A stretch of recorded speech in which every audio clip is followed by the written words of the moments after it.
Welcome to the Glenn Beck program. Well, today around 2 o'clock, Anthony Weiner announced his resignation.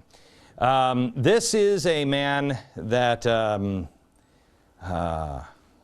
arrogance and out of control doesn't begin to describe him.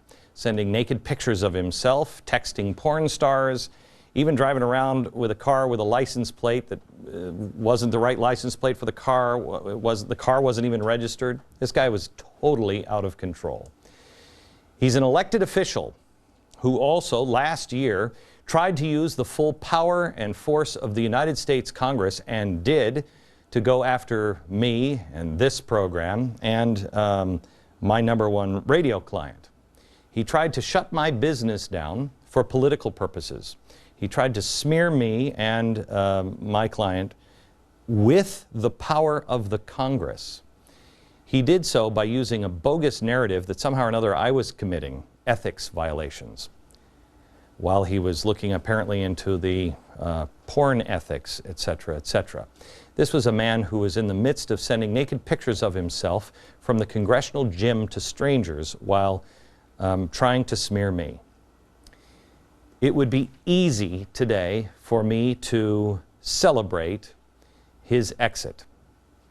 But the garbage in his life is now out, and the garbage that he has brought into our life is also now out. So now we are left with him just being a citizen, just like you and me, a man struggling with his problems, and problems he has. But he has a chance to make things right and to start all over. So tonight, personally, as a citizen, I am glad that he is gone. I thought he was doing an awful lot of damage to our country for a myriad of reasons. But as one human being to another, I wish Anthony Weiner serenity. And I truly hope that he finds the path to turn his life around.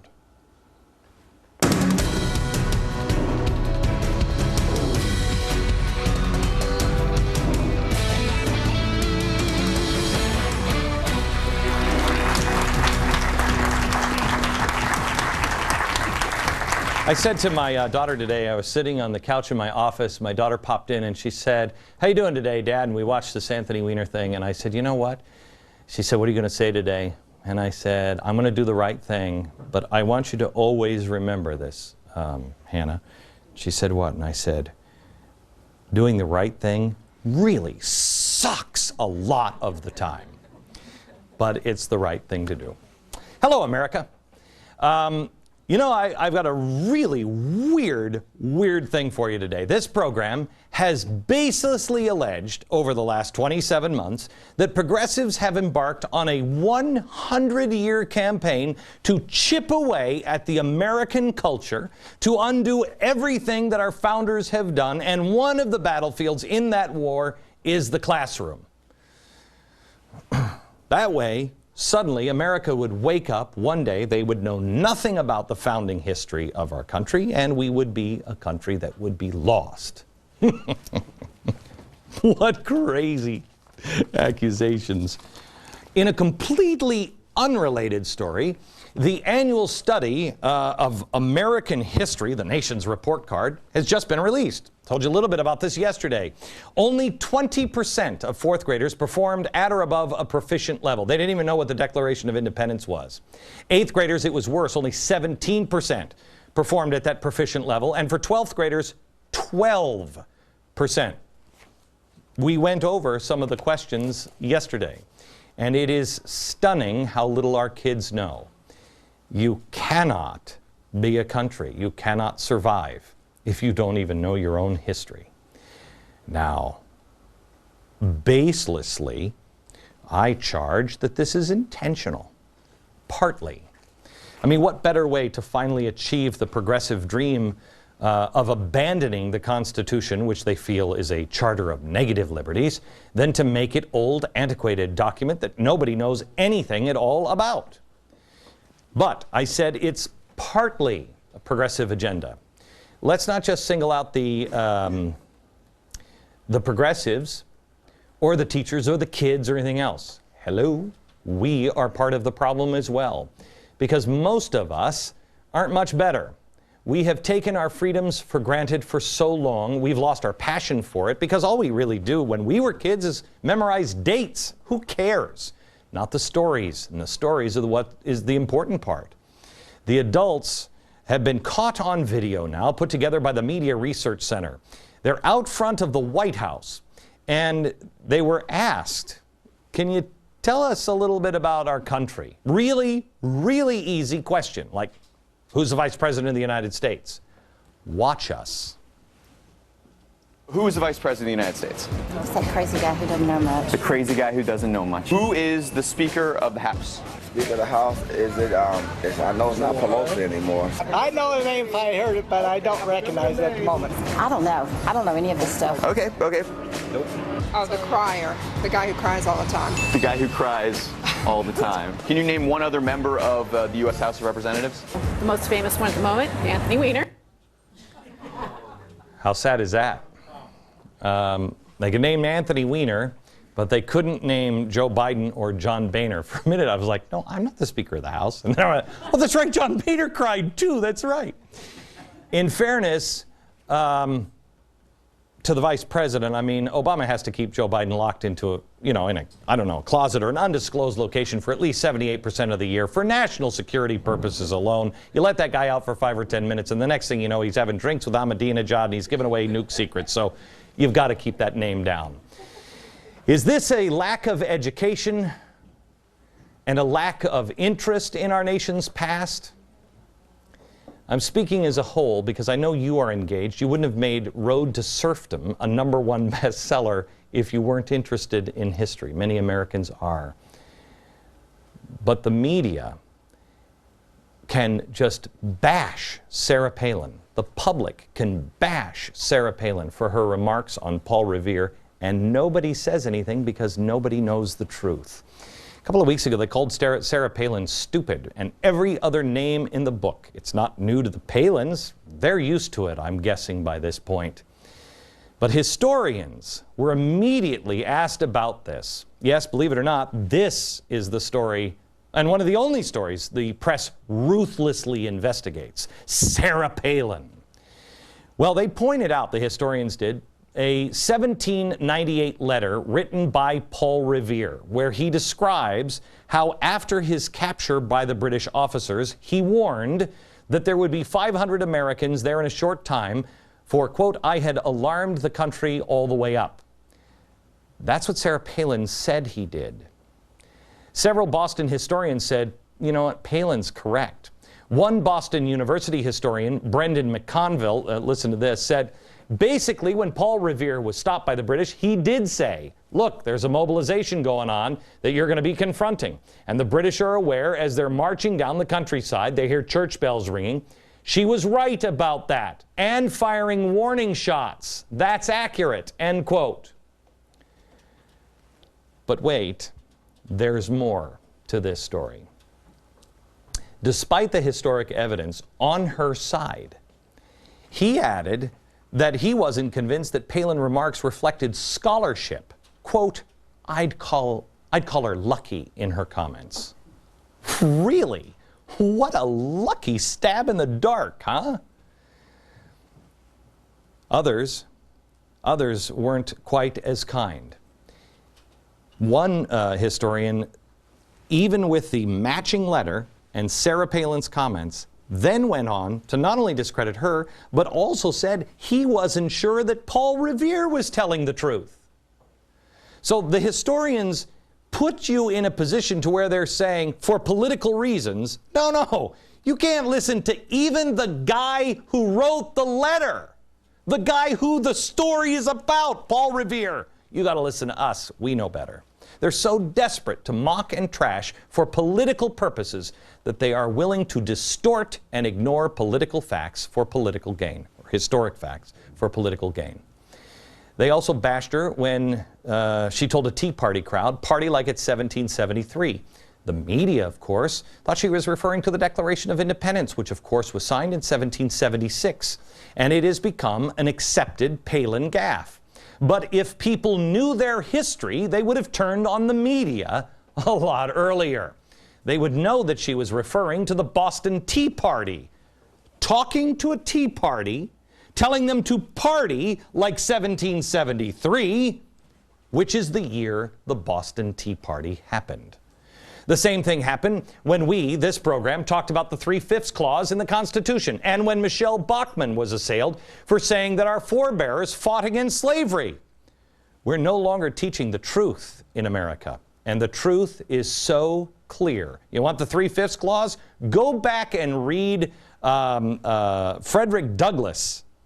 Go back and read his own words. He makes such a clear case for it. He ends in one of my favorite phrases, something, I'm paraphrasing, something along the lines of, so stop with the 3/5 clause. What are our children learning? They don't know about history. They don't know about America. But they do know about Che. Well, they know about a kinder, gentler side of Che. They buy the T-shirts to show solidarity with a glorious communist revolutionary. What they're not taught about Che might make them rethink the T-shirt. But then again, I don't know how many of us are even thinking anymore. Che hated America and generally was a pretty evil dude. In fact, he wanted to destroy America. Quote, if the rockets had remained, we would have used them all and directed them against the very heart of the U.S., including New York, in our defense against aggression. But we haven't got them, so we shall fight with what we've got. Every battle action is a battle cry against imperialism and for the battle hymn for the people's unity against the great enemy of mankind, the United States of America. Does it sound familiar? It's Che, but it could be a lot of revolutionaries that are currently working in and around our government. Che was also a racist. Does anybody wearing a T-shirt or carrying a Che purse know that? On the African American, quote, the Negro is indolent and a dreamer, spending his meager wage on frivolity and drink.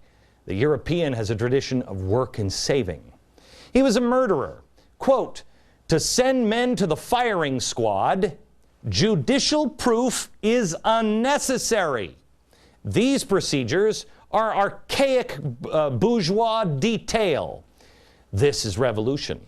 And a revolutionary must become a cold killing machine motivated by pure hate. End quote. How do you feel about your T-shirt when you hear this one? Love of being a murderer. Quote, I feel my nostrils dilate, savoring the acrid smell of gunpowder and blood. Che was personally responsible for overseeing at least 163 executions. More than 100 of these were just political prisoners deemed to be traitors. Our society has glorified him. And somehow or another, our founders and our Constitution have become irrelevant or somehow or another evil. If an animal like Che can over time have his history twisted to the point where he is an international icon and our Constitution can be made irrelevant and oppressive, we stand no chance of survival. But there is good news.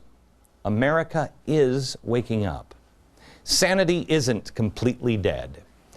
We told you about a story out of Arizona, and the top education official said yesterday that the ethnic studies program, you remember, the one we told you about that called for the overthrow of the United States government and had these students chanting for it because they were all revved up by former hippie revolutionaries. The superintendent said that course violated a new state law that if they don't cut the class, they risk losing 10% of their funding, about $15 million. The media describes this new law as controversial. Well, I want to tell you how controversial this is. Brace yourself. Here it is. This new controversial law, as described by the press, bans K-12 programs that, quote, promote the overthrow of the U.S. government. How controversial. Promote resentment towards a race or a class of people. How controversial. Or are designed primarily for pupils of one ethnic group or advocate ethnic solidarity. How controversial. I always thought white power would be bad. What's the difference if you just change the color? It's not controversial. We are being led astray intentionally. About a week ago, I asked you, when I told you, what do we have, 11 shows remaining, We have 11 shows remaining, 10 after tonight on this network. We have tried to do history. I think there are many, I know, on our crew, including me, and many in our audience that have learned things on this program, in particular about African American history, that nobody has ever, none of us knew. None of us knew. We asked you a few days ago, in our last 11 shows, if we did a show on history, what would you want? The number one thing was another session with my good friend David Barton, who, by the way, is this the first time we've been on TV since you were on with Jon Stewart? It may be. I think it was. I think you did a good job. I warned you. I Thank said, you, sir. You're not going into a friendly place, but you handled him quite nicely. It's kind of hard to. It was a fun conversation. Yeah, it's He was hard to. open. Yeah, it's hard to debate the fact when That's right. you're sitting across from David Barton. I should have actually called Jon Stewart and said, "I warn you, he's a killer." All right, David Barton is the founder and president of Wall Builders. Josh Charles is the co-author of the original argument, a translation of the Federalist Papers, and Chris Stewart is the author of 7 Tipping Points That Saved the World. Okay, I want to start, I'm going to start with the audience, because you're going to direct this program today. Where do you want to start? Yes, sir. Hey, Glenn, I sit down in the offices of some great members of Congress and the U.S. Senate, Bachmann, Pence, DeMint, Colonel West, and I ask them, how do we get back to the basics, back to the Constitution? And they say, we got to go back and we got to learn it. And I say, how do we learn the Constitution when some of the own Republicans that we put into office are against the Constitution? So I ask you, who's more dangerous? Is it George Soros and his minions, or is it some of these camouflage Republicans that we put in office and they screw us in our back? I think the most dangerous of us, and let's talk about this one historically, I think the most dangerous of us is us, because it's our responsibility, is it not? Congress is a reflection of us. It reflects our lack of knowledge of this. Now, I will say one caveat. ISI, Intercollegiate Studies Institute, did the same kind of thing that NAEP just did with that history study. They took the questions that you have to know to become a citizen if you're an immigrant. If you know nothing about America and start from ground zero, here's what you have to know to be a citizen. They gave that to citizens, and 71% of citizens who live here didn't know enough to become a citizen in the United States. Here's the deal, though. They gave it to elected officials as well. Elected officials scored lower on the test than citizens did. I believe that. You know, as an officer of our government, an officer of representing the people, whether they're military officers or congressional leaders or Congress people, they swear an oath to the Constitution. And yet we don't require that they understand the Constitution. Yeah. There's a couple congressmen or senators who make a point of carrying a pocket Constitution around with them. And generally, they're ridiculed for that. Oh, isn't that quaint that they, that they're referring to the Constitution? I used to be that guy.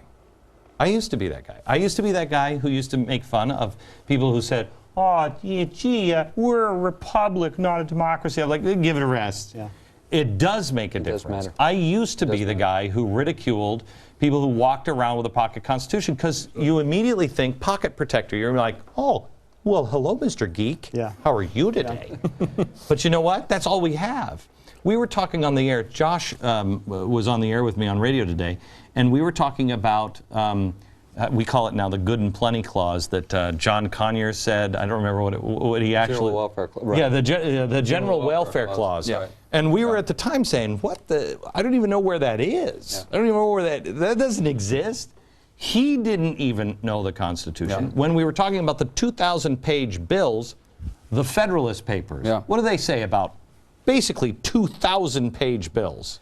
Basically, if the law is too complicated for people to understand it, that's a dangerous tipping point for any country, where the people that can't understand it, it's unintelligible even to the people who are writing it, and that's what's happened. We've become an administrative state where the government is so pushing itself in areas where it can't go, where these congressmen, congresswomen can't possibly be experts in the things they're legislating on, so they literally consign that responsibility to experts. And which Federalist paper is it? Do you remember which one it is? I honestly forget it. 62. 62. Yeah. That says if you can't understand it, if you can't understand the bill, then people can't navigate in their own lives, and you can't do business. Yesterday, we heard the president say to the NBC said to the president, "How can you fix this economy if you can't get people to businesses to open up the purse strings?"